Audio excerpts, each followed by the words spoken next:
नमस्कार, प्रणाम, जय भोजपुरी। आज हम हाजिर बानी भोजपुरी के एगो विषय पर रउआ सबसे बात करे खातिर। आज के विषय बा का गीत गाना से आगे बढ़ी भोजपुरी। भगवती प्रसाद द्विवेदी जी के एगो गजल ह। वो गजल के पहिला जौन शेर हटे उहाँ के लिखा तानी, कहिया ले दुखवा अंगेज करी बलमू, काठ आ पत्थल के करेज करी बलमू। इंटरनेट पर भोजपुरी के माने हमरा जाने यह बा कि जब भोजपुरी के लेके हम कुछ गूगल करतानी, चाहे कुछ जानकारी हम जोहे के कोशिश करतानी, चाहे वो विषय कौनो होखे, धार्मिक विषय होखे, राजनीतिक विषय होखे, साहित्यिक आर्थिक विषय होखे, सिनेमा संगीत से जुड़ल विषय होखे, माने कौनो जानकारी होखे भोजपुरी से जुड़ल, तो हम जब गूगल पर सर्च करतानी यानी कि इंटरनेट पर सर्च करतानी तो हमरा ओकरा से जुड़ल जानकारी मिले। रउआ सब कबो सर्च करके देखब भोजपुरी के कोनो विषय पर तो का सुझाव आवताटे, एह बात के अंदाजा रउआ आज के वीडियो से जो हम आज जौन विषय पर बात कही करे जा रहल बानी ओकरा से लगा सकेनी। भोजपुरी के लेके अधिकतर भोजपुरिया के दिमाग में ई बड़ा कस के ढुकल बा। अब बड़ा सेकराहे ई बात लोगन के दिमाग में आ गई कि भोजपुरी माने गीत गौनई ह। आ यदि भोजपुरी में कुछ करे के बा तो भोजपुरी में कविता लिख द, गीत लिख द, आ ओकरा के ना तो कुछ कलाकारन के बुला के गवा द। माने गीत गाना हो गई, कविता वविता लिख देनी, बस अतने भोजपुरी हटे। जबकि हमार ई मानना है कि भोजपुरी जब एगो भाषा के बात होताटे तो ओ भाषा में हर विषय पर लिखल जरूरी हटे। अब यदि एहले आगे बढ़ी यानी कि भोजपुरी खातिर केहू का करता, एहले आगे बढ़ी तो उ का करताटे कि जो गीत गौनई होताटे उ करवावता, चाहे कविता पाठ करताटे, ओ चीज के ट्विटर पर, फेसबुक पर, यूट्यूब पर लगा देताटे। बस हो गई भोजपुरी खातिर काम। रउआ सब देखब अधिकतर संस्था इहे काम कर रहल बिया, अधिकतर लोग इहे काम कर रहल बा। भोजपुरी में कविता लिख द, भोजपुरी में कुछ गायक गायिका के बुला के गवा द, चाहे वो लोगन के गाना शेयर कर द। बस भोजपुरी अतने ले सीमित हो गई बिया। तो का अतने होखे के चाही? रउआ का लागत अटे कि भोजपुरी भाषा के जब हम बात करतनी तो का ओकरा में अतने होखे के चाही? हमार अपन जौन अनुभव बा, जौन हमार सुझाव बा, जौन हमरा मन में बा, ओह बात के हम रउआ सबके सोझा राखे के कोशिश करतानी। एगो भाषा खातिर जब कुछ करत मानी, भा नइखी करत, दोनों केस में रुआ ओ भाषा खातिर कुछ कर रहल बानी चाहे कुछ नइखी करत, ओह दोनों केस में ई जरूरी बा ओ भाषा के भइला के नाते, ओ भाषी भइला के नाते भोजपुरिया कहातानी तो भोजपुरिया भइला के नाते, भोजपुरी क्षेत्र से बानी तो भोजपुरिया भइला के नाते ई बहुत जरूरी बाटे कि ओ भाषा से जुड़ल, ओ भाषा के लोगन से जुड़ल, ओ भाषा के लोगन से जौन बात रुआ कर रहल बानी, चाहे वो मौखिक बात होखे, चाहे वो लिखित बात होखे, ओ भाषा में होखे।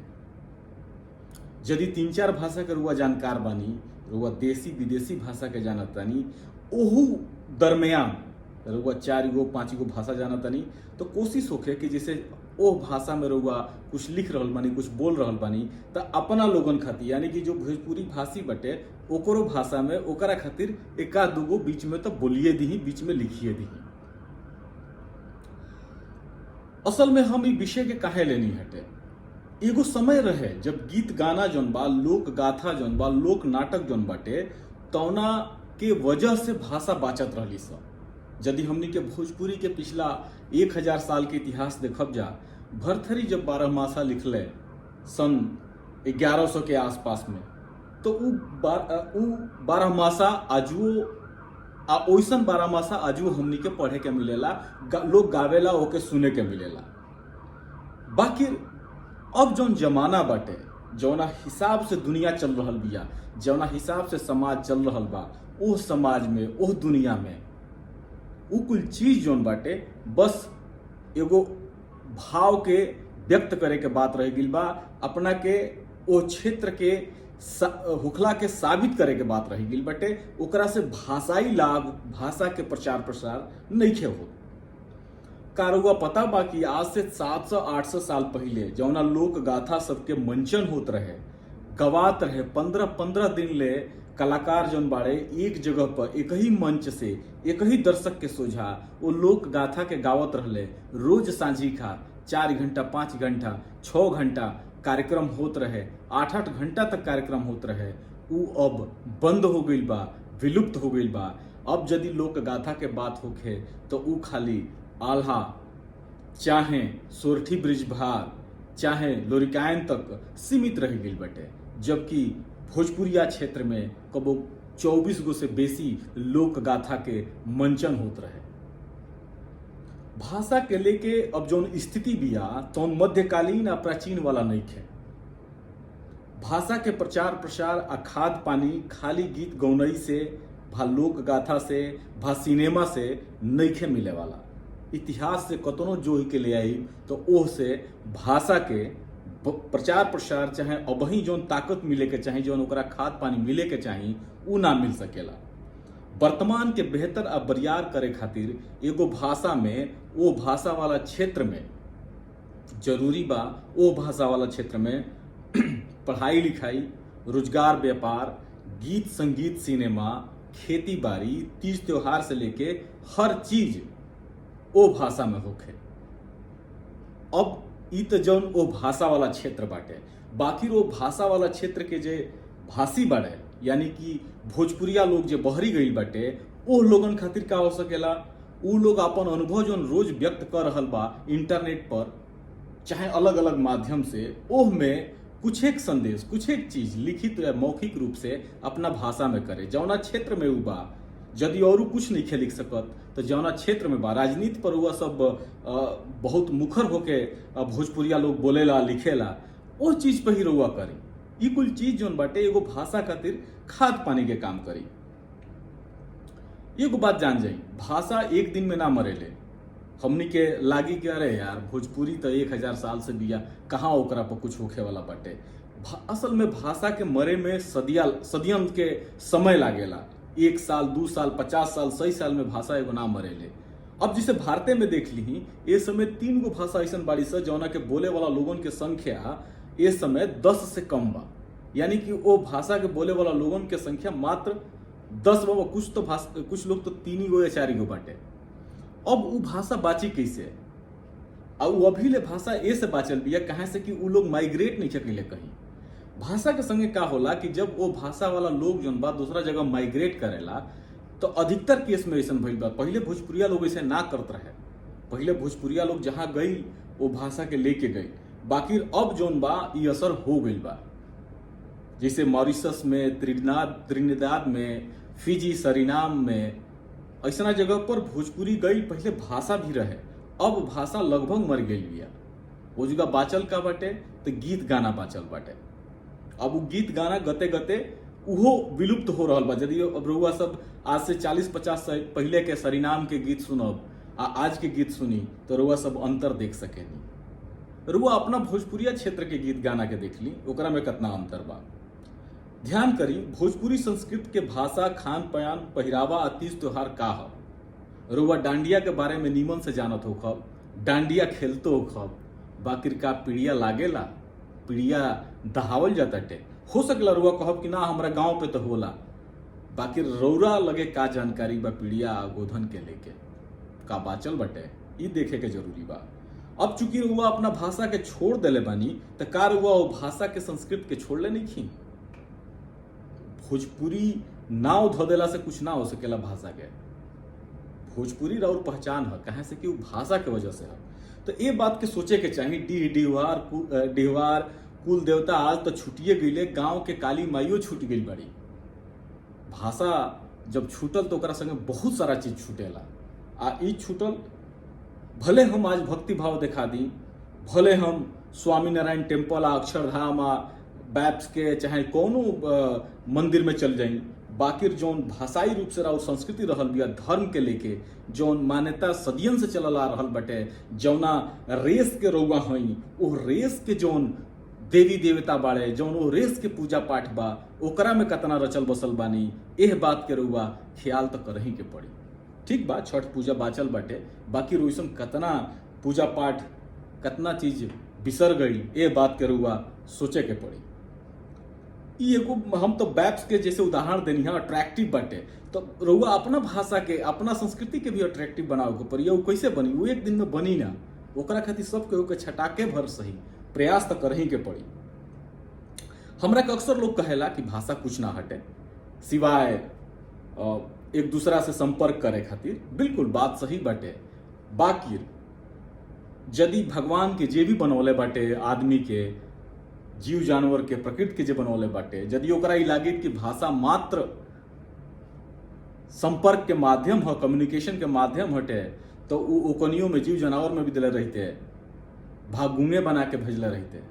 आखिर जब भाषा के निर्माण ना भी रहे, आज से हजारों साल पहले भाषा के निर्माण ना भी रहे, सांकेतिक रूप से लोग जौन बा एक दूसरा से संपर्क करते रहे, तो वो समय जौन बा भाषा के जरूरत कहाँ आई? ये चीज के बुझे के पड़ी। बहुत विज्ञान और शोध के बात नहीं है। ठीक बा, शोध लोग कैले बाटे, लेकिन बाकी हमनी के अपना स्तर पर जौन सोचब जाए तो ओकरा के ध्यान रखे के पड़ी। हमनी के ई सोचे के पड़ी कि हमनी के भाषा के लेके कहाँ बानी जा, आखिर हमनी के का सोचतनी जा अपना भाषा के लेके। कट्टर होके के जरूरत नहीं है, बाकी जो एगो बेसिक चीज बा भाषा के लेके, वो बात के तो सोचे के जरूरत बढ़ले बा। वैज्ञानिक, सैद्धांतिक और शैक्षिक रूप से, भाषाई रूप से, भाषा विज्ञान के रूप से ई बात सिद्ध हो चुकल बाटे। हम कोनो नया बात नहीं बतावत, रुआ सब जब ये चीज के जानकारी के जुटाइब तो रुआ सबके मालूम पड़ी। ई सिद्ध हो चुकल बा कि प्राथमिक शिक्षा जो शुरुआती शिक्षा बाटे तो बच्चन के मातृभाषा में होके के चाहिए। हमनी के वो क्षेत्र से आवनी जा जहां हमनी के मातृभाषा जोन बा वो हिंदी के कह दियल गई बाटे। असल में मातृभाषा कहाँ से बाटे? कहाँ से कि मातृभाषा जिसे भोजपुरिया लोगन के मातृभाषा भोजपुरी है। हमनी के जानते नहीं, हमनी के कोई भोजपुरी पढ़ले नहीं है। अधिकतर लोग 99% से ज्यादा लोग जोन बा जे भोजपुरी में लिखत आ संवाद करताटे वो भोजपुरी पढ़ले नहीं है। बावजूद एकरा बहुत खुल के भोजपुरी में संवाद कर लेला, जबकि यह चीज जोन बा हिंदी के संगे चाहे जकरा के पढ़ावल जाता हमनी के मातृभाषा ही है, तो ऐसा चीजन के संगे नहीं हो सकत। तो कहीं ना कहीं ये चीज के तो हमनी के बुझे के पड़ी। तो शुरुआती शिक्षा के बात हो रहा बट, तो शुरुआती शिक्षा जोन बा हमनी के अपना मातृभाषा में होखे। काहे से कि भाषा वैज्ञानिक लोग कहले बाटे कि जौन असर जोन बा माई के दूध के होला बच्चा के ऊपर, लगभग शिक्षा के रूप में, बौद्धिक विकास के रूप में मातृभाषा के उहे असर जोन बा वो भाषा भाषी लोगन के ऊपर पड़ेला। अब सवाल उठता कि क्या प्राइमरी शिक्षा ले मातृभाषा में पढ़ल जाओ तो हो जाई? सवाल एजा प्राइमरी शिक्षा का नहीं के, सवाल एजा बुनियादी शिक्षा के बाटे। बुनियादी शिक्षा मातृभाषा में होखे के चाहिए। जब बात हम बुनियादी शिक्षा के करतनी तो ये बात के सवाल तो उठबे करी कि आखिर हमनी के भोजपुरी बुनियादी शिक्षा खातिर सफल बिया का? ओकरा में वैसन काम हो रहल बा कि बुनियादी शिक्षा दिहल जाओ का? वो दिशाई में भोजपुरिया लोग चल रहल बाटे, भोजपुरिया लोग जा रहल बा? ई चीज सब तबे आई सोझा जब लोगन के लागी, जब रउआ सबके संवाद जोन बा, लिखित मौखिक संवाद जोन बाटे तो भोजपुरी में होखे। आ जब हमनी के रियलाइज करब, ये चीज के महसूस करब बा कि ना शुरुआती शिक्षा तो देवही के बा भोजपुरी में, होखही के चाहिए, एगो विकल्प तो ई रहबे करे, तब जाके कुछ बेहतर हो सकेला। तो ई बहुत सारा चीज लिंक बाटे। फिलहाल रउआ खातिर सबसे आसान चीज बा इंटरनेट के माध्यम से रउआ फेसबुक, ट्विटर और बहुत सारा सोशल साइट पे बानी। रउआ सबके अपना मातृभाषा के, खास करके जो भोजपुरिया लोगन से हमें कहब कि रउआ सब अपना भाषा के लेके तनी सजग रही, लिखत रही में। अब ई बहुत जरूरी हो गई बा। एगो भाषा खातिर जौना के उम्मीद कल जाता है, विश्व के स्तर पर उम्मीद कल जाता कि भाषा बढ़ रहा भी आगे के तरफ, तो जब बढ़े तो ठीक से बढ़े। माने लम्हर भइल जरूरी है, बाकी लम्हर अगर रही या बेस जोन बा नेव बरियार ना रही तो वो चीज के दरके में, वो चीज के गिरे में समय ना लगेला। भगवती प्रसाद द्विवेदी जी के वही गजल जौना के पहला शेर हम सुनौनी हटे, वही में वहाँ के लिखतनी, भोथर विचार से ना मेटी ई अनेतिया, शान पर चढ़ाई धार तेज करी बलमो। धन्यवाद। अजय भोजपुरी।